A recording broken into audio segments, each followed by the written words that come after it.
Perkenalkan, saya Francisca Fatimananga, guru agama Katolik di SD Kapasa, Kecamatan Rahung Utara, Kabupaten Manggarai, Provinsi Nusa Tenggara Timur. Saya juga mahasiswa PPJ dalam jabatan gelombang 2 pada kampus RPCK Sekolah Tinggi Katolik Santo Yakobus Merauke dengan nomor induk mahasiswa 23869050573. Pada hari ini, Jumat 1 Desember 2023, saya akan melaksanakan praktek pembelajaran uji kinerja pada fase B elemen Yesus Kristus dengan materi 10 perintah Allah sebagai pedoman hidup. Berikut ini adalah video pembelajaran saya. Terima kasih, selamat menyaksikan.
Anak-anak dipersilakan berdiri.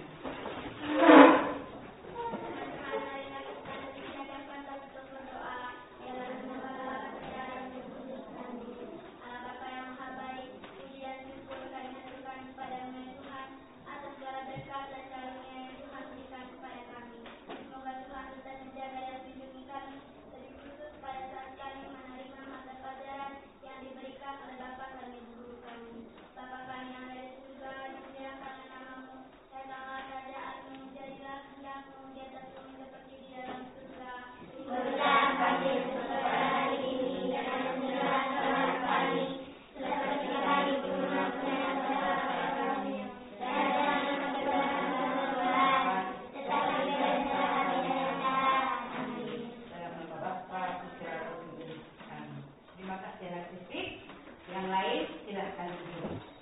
Baik anak-anak, sekarang Ibu akan mencek kehadiran anak-anak semua. Ya. Tio, hadir Bu. Sesi, hadir Bu. Tasya, hadir Bu.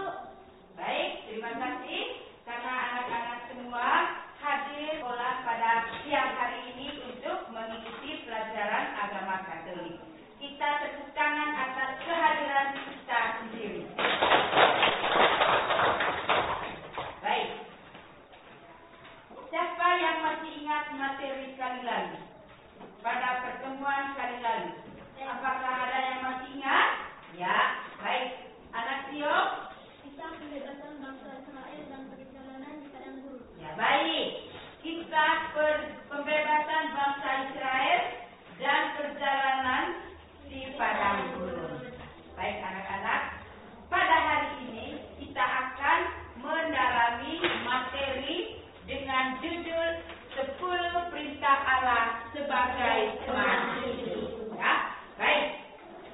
Jadi kedua materi ini memiliki hubungan. Jadi bangsa Israel keluar dari perbudakan Mesir itu di bawah pimpinan Musa.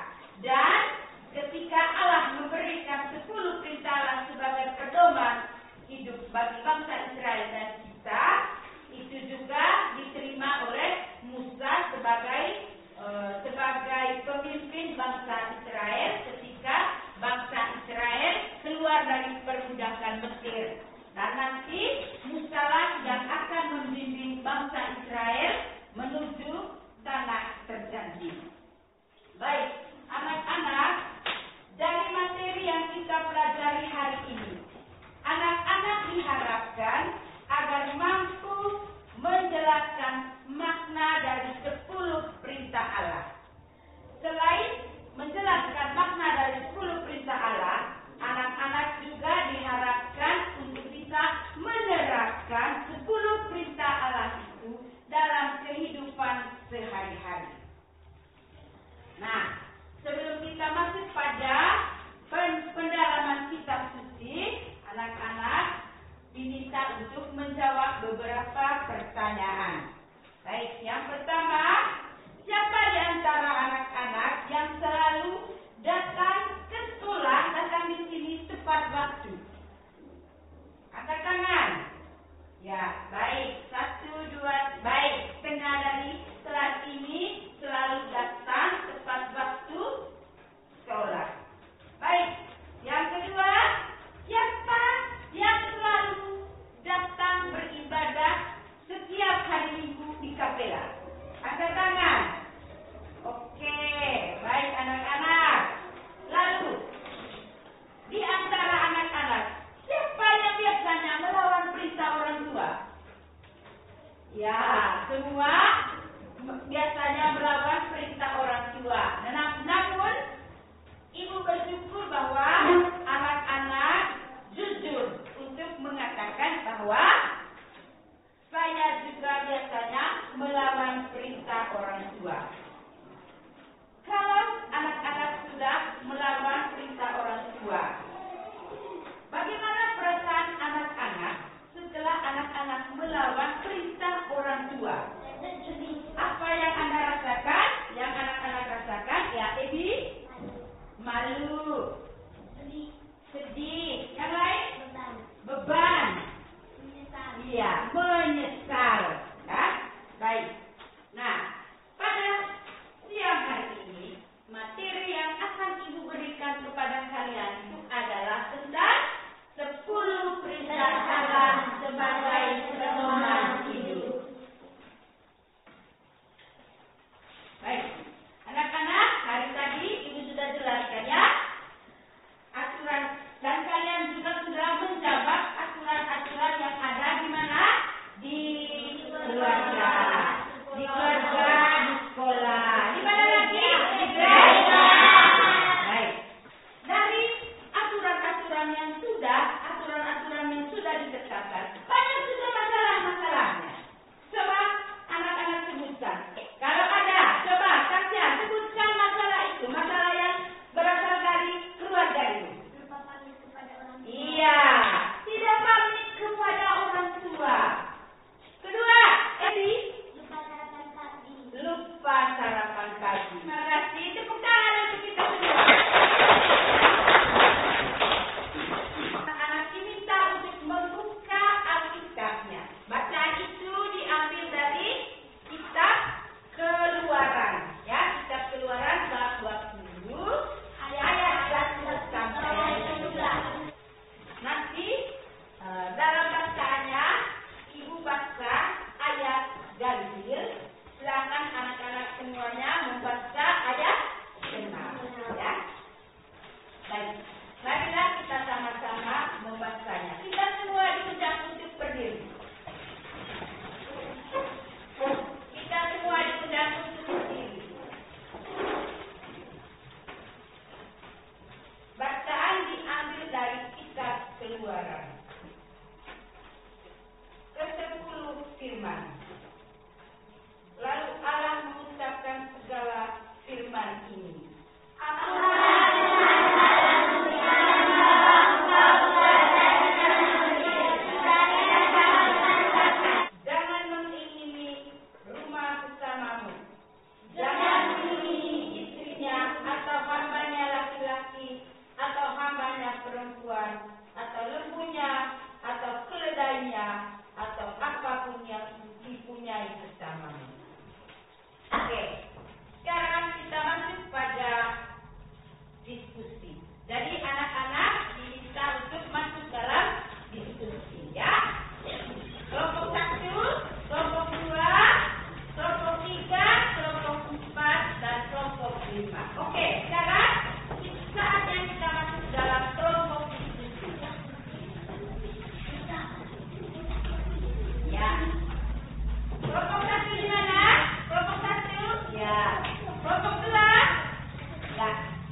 keempat, perintah ini mengajak kita untuk selalu bersikap hormat kepada ayah dan ibu kita. Yang kelima, perintah yang ini cukup mudah dan dipahami pastinya. Membunuh merupakan perbuatan yang sangat tidak diinginkan oleh Allah sendiri, karena sesungguhnya yang memiliki kuasa atas hidup dan matinya seorang adalah Allah sendiri. Yang keenam, dalam perintah ini menjelaskan bahwa perbedaan jenis kelamin antara laki-laki dan perempuan dimaksudkan seturut rencana ialah untuk saling melengkapi. Contoh, tidak tertarik pada pasangan lain. Mencuri merupakan perbuatan yang tidak terpuji. Tuhan Allah memberikan kita akal budi untuk digunakan sebagai mestinya. Jika kita menginginkan sesuatu hendaknya tidak berusaha untuk mendapatkan itu, bukan malah mencuri.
hendaknya kita berusaha untuk mendapatkan itu, bukanlah yang mencuri.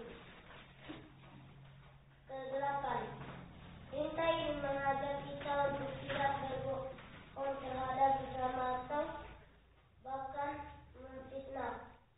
Kesembilan, selain perintah yang keenam, perintah ini juga mengajak tentang hidup berpasangan. Kesepuluh, perintah ini mengajarkan dan mengingatkan kita untuk tidak menaruh hati terhadap pencapaian orang lain.